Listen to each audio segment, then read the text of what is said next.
The meeting room. Yes, that's where everyone would be. Stanley just needed to get to the meeting room, and from then on, he would never be alone ever again.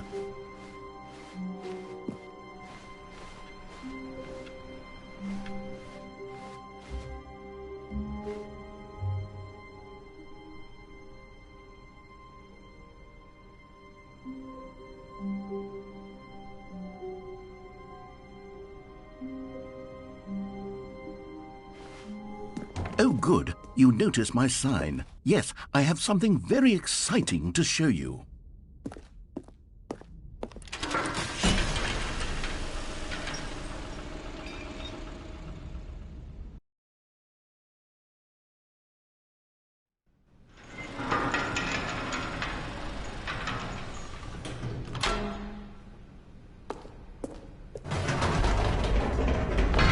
You see, Stanley, I've been reflecting on the Stanley Parable and about how roundly disappointing this Ultra Deluxe version has turned out to be. The original Stanley Parable was a landmark, and any new content for it should live up to that legacy. So forget this Ultra Deluxe nonsense. I say we take it one step even further. Which is why I'm very proud to announce for the first time ever, the Stanley Parable 2.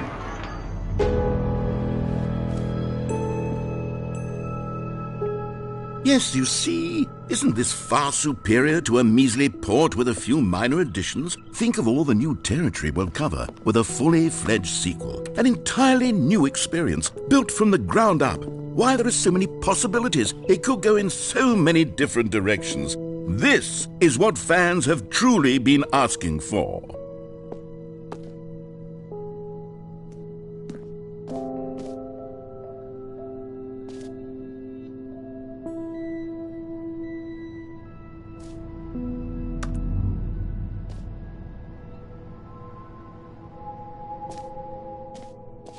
Calling it the Stanley Parable 2 is just so much catchier than Ultra Deluxe, don't you think? Ultra Deluxe? What does it even mean? But the Stanley Parable 2, now that's an artistic statement right there. It's future-oriented. It screams progress and innovation and long-term franchising.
Now, to be clear, I haven't quite nailed down what exactly the Stanley Parable 2 is going to be, but let's take a look at some of the features I've been developing for it.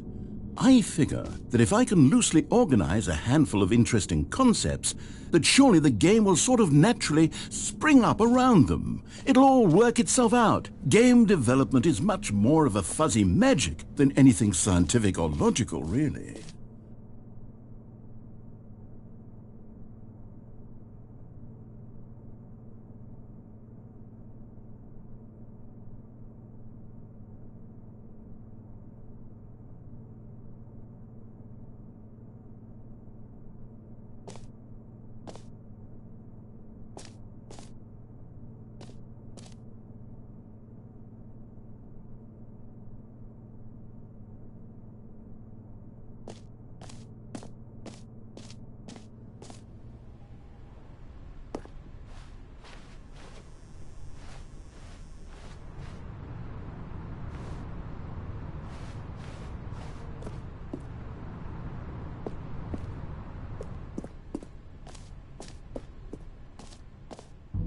Here we are. Go on, try out some of the new features.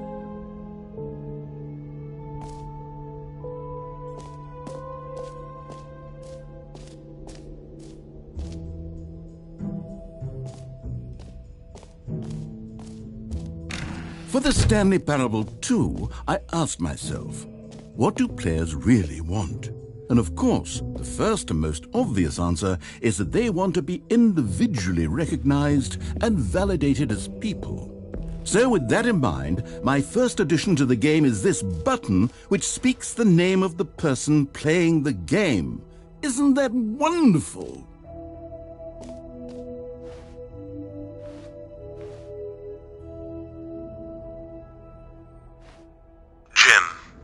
Sorry, I should have clarified. Right now, the button only says the name Jim. But of course, in the final game, this button will say your name, whatever name that is. Here, let's have you role-play as Jim to really simulate the full experience of this feature. Just play along. I promise you'll love it. Okay, here we go. Let's take a deep breath, clear your mind, forget whoever you are, and simply become a person named Jim.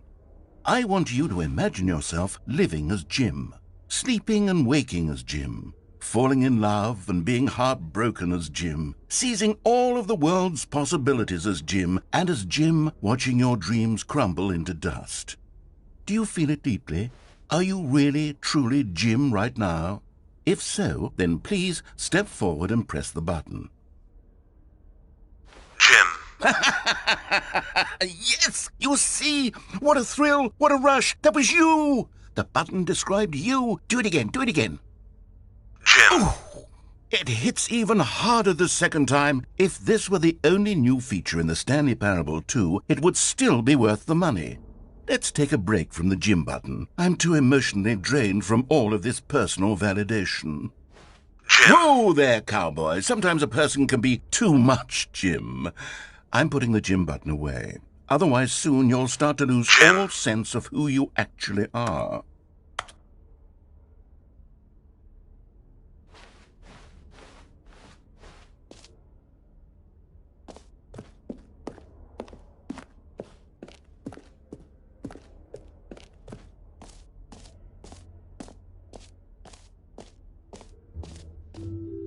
I suppose I could allow only people named Jim to play the Stanley Parable 2. That would actually save me the work of finishing this feature.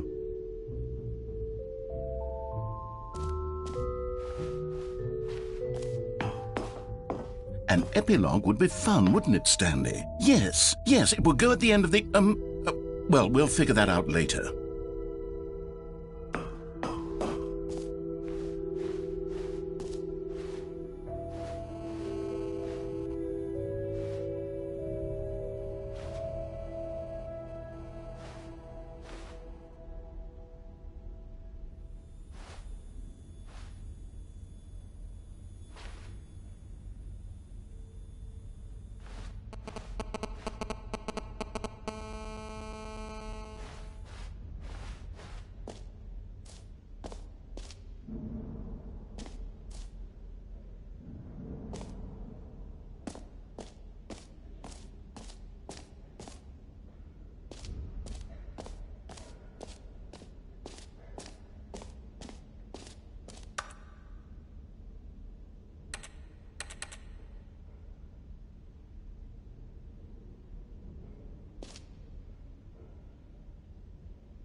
Okay, I'll be honest, I haven't yet decided on this one. I think that in the new version, the office could use a bit of decoration, like balloons. But I'm undecided on Get Well Someday and Happy 12th Birthday. Which would you go with?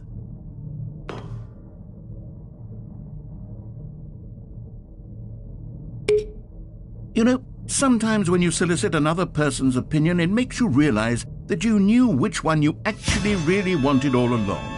Get Well Someday it is.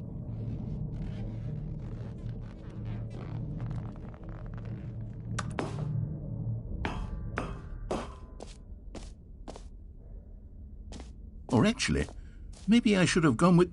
No, No, I've made my decision. We're moving on.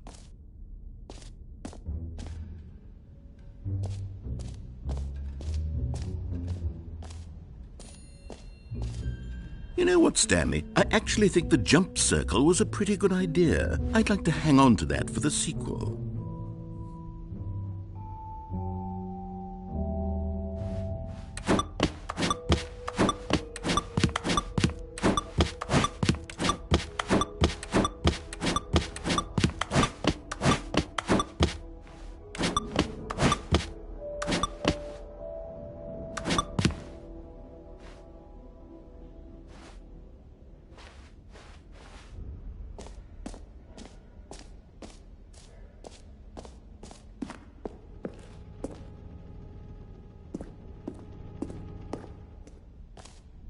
Ah, collectibles.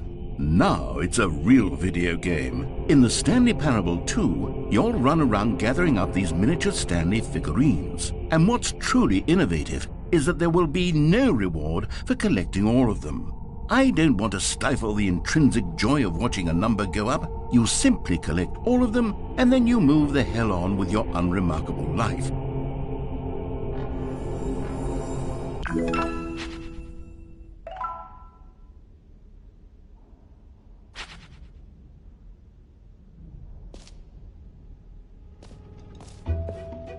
God, it really is the worst when you collect everything in a video game and then they give you a big fancy reward for it. Absolutely tragic.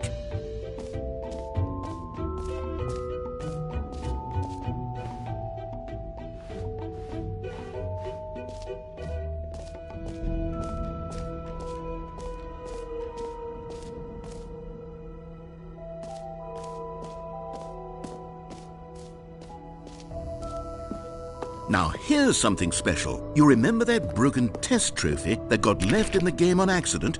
Well, I'm developing a technology to simply give you the trophy. Yes, you see, you'll come to this lever, and when you pull it, the trophy will be given to you. It's as simple as that.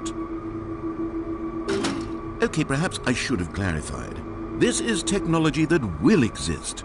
Right now, the trophy is still fully broken. I'm not a wizard, Stanley. But I guarantee it will be fixed in the sequel to at last satisfy the hordes of ravenous fans all over the world who have been uproariously demanding this feature. Gamers, we hear you, and I promise it will happen.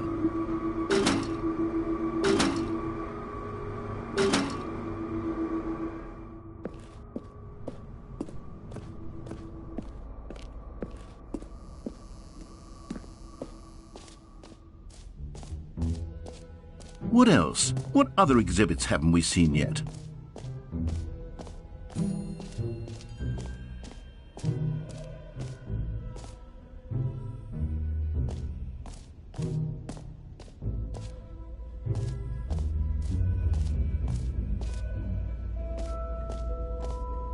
Stanley, here's an idea that I'm truly fond of. It's never been done before in a video game. This is, in fact, a hole that you can fall down forever. That's right. Infinite falling. You can fall until the end of time, if you like. A stunning leap forward for video games as a medium.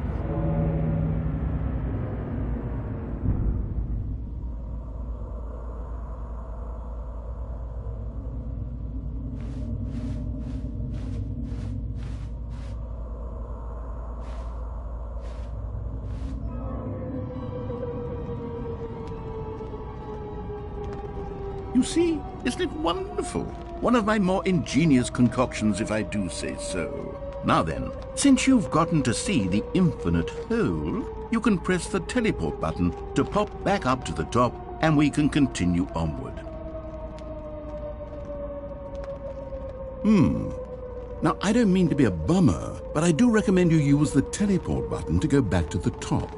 Maybe do it on the sooner rather than later spectrum of things.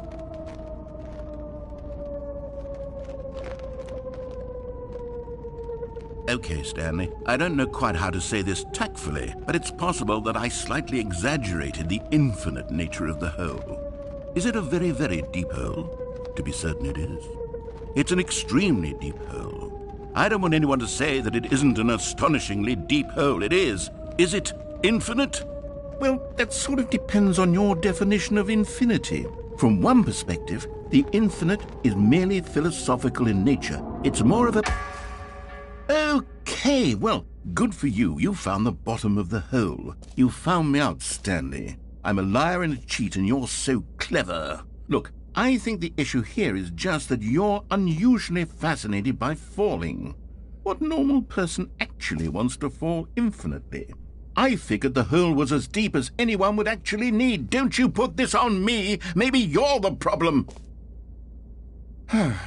Look, things got a little heated there. I think we both said some things we didn't mean. Why don't we just put all this behind us and agree to just call the hole mostly infinite? If that works for you, then go ahead and press the teleport button to warp up to the top of the hole and we can move on. I'll just be up here when you're ready.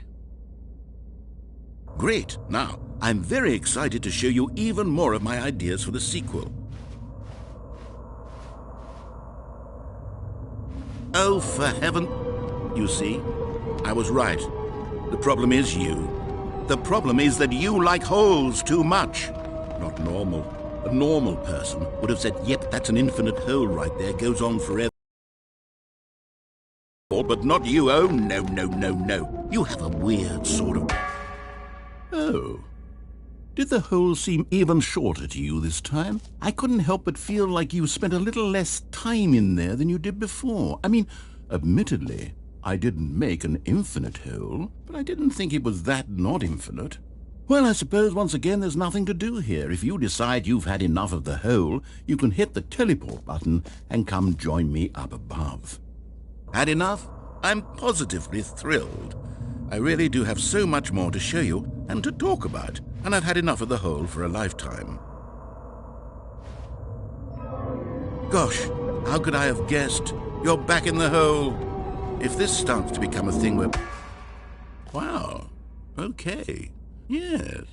I'm starting to become extremely certain that the hole is not only not infinite, but that it's growing steadily less and less infinite. I suspect that I'm starting to hit the point where it's no longer feasible to call the hole infinitely deep, even by the lax overall standards for accountability in marketing. What's going on here? Stanley, I have no explanation for the uncertain nature of the hole's length. Here, let's try something. Let's pop back up to the top, and we'll see if it gets any shorter. Well, there it is. The shame of my lie has come to haunt me. Not only is the hole not infinite, but it's barely even a hole at this point. It's more of a concavity, or even a very aggressive divot. How is this still appealing to you? I know you're obsessed with holes, but at this depth, I just can't see this scratching the itch. Oh, who am I to judge? You just do whatever it is you're here to do and hit the teleport button when you're ready to move on. Is the, teleport button not working? You sure? Well, I mean, I really don't have an explanation. It was working just a moment ago. Try it again. Still nothing? Well, I suppose there is one thing I can do to fix this. I'm out. Goodbye, Stanley. You couldn't bear to be away from the hole, and now you'll get more time with it than you could ever have asked for. It's a win for everyone. You get to be with the hole, I get to do literally anything else. Take care, Stanley. I hope you and the hole have a wonderful rest of eternity together.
My head's stronger. No.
Stanley!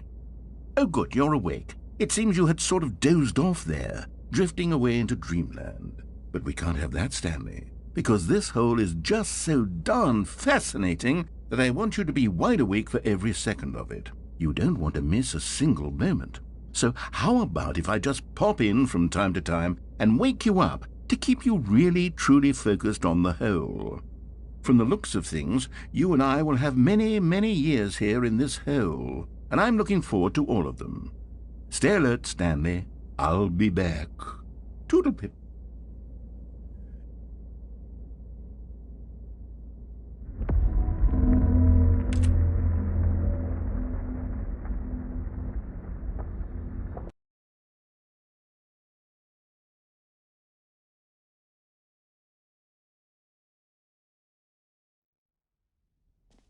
Here we are. Go on, try out some of the new features.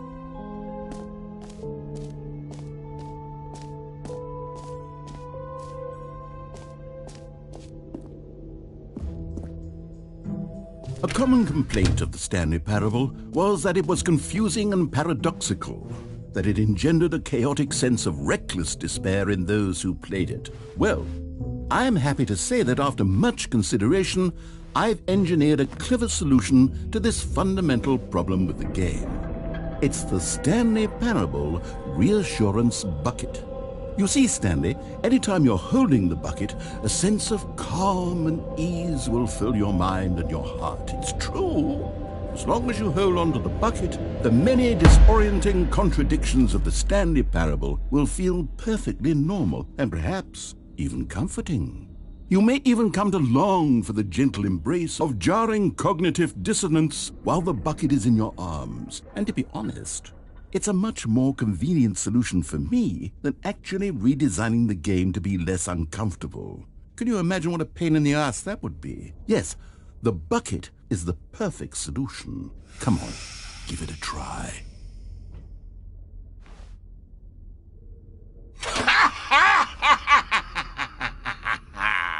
Can you feel it? The glow of comfort, even in the face of crushing despair, must already be sweeping through your body. And in fact, can I say that I do believe the bucket lends you an air of charisma as well? I think that just holding it has made you the slightest bit more attractive as a person. The benefits of the bucket seem to go on, don't they? All this and more await you in the Stanley Parable 2.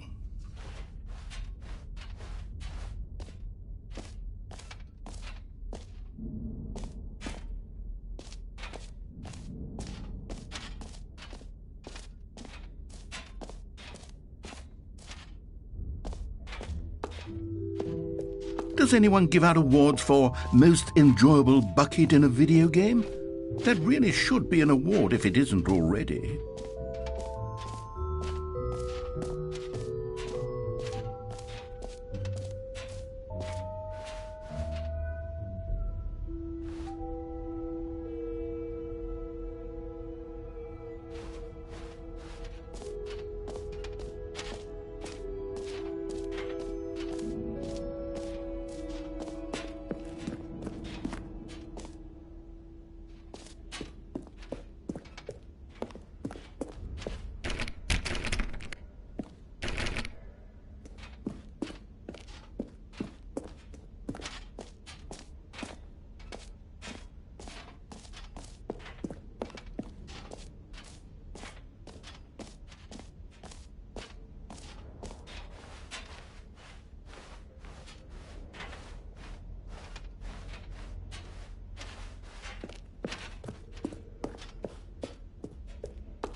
All right, have you seen everything you wanted to? Ready to move on now?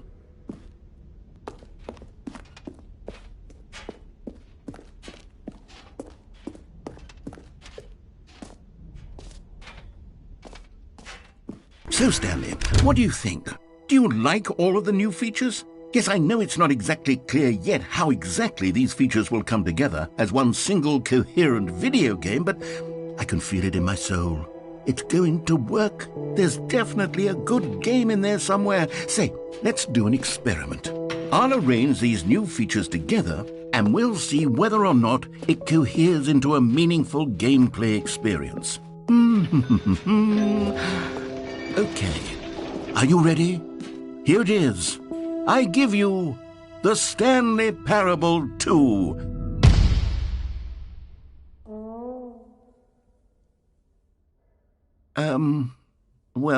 I mean, there's potential here, right? It's sort of... Okay, never mind. Hold on, let me do a different arrangement. Okay, yes, this is much better. I feel good about this. Here we go. Version 2. Who am I kidding, Stanley? This isn't a coherent video game at all. It's a lot of gags. And I do very much enjoy creating gags, but they don't add up to anything. I wanted more than anything to create a sequel that would capture all the magic of the first game. I wanted fans to love it. No matter how good these gags are, they won't stand on their own. They would need the structure and the gameplay of the original. Wait, maybe that's it. I can take the original Stanley Parable and simply, insert a few of my new features into it. Tastefully, of course. With respect. With care for the vision and integrity of the original game. Would it possibly work? I suppose it could. But it would need a really, really tremendous title screen. A title screen that says with bold and uncompromising conviction, "This is the Stanley Parable 2. Let me see if I can whip something up. All right, perfect. Go ahead. Take a look.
you.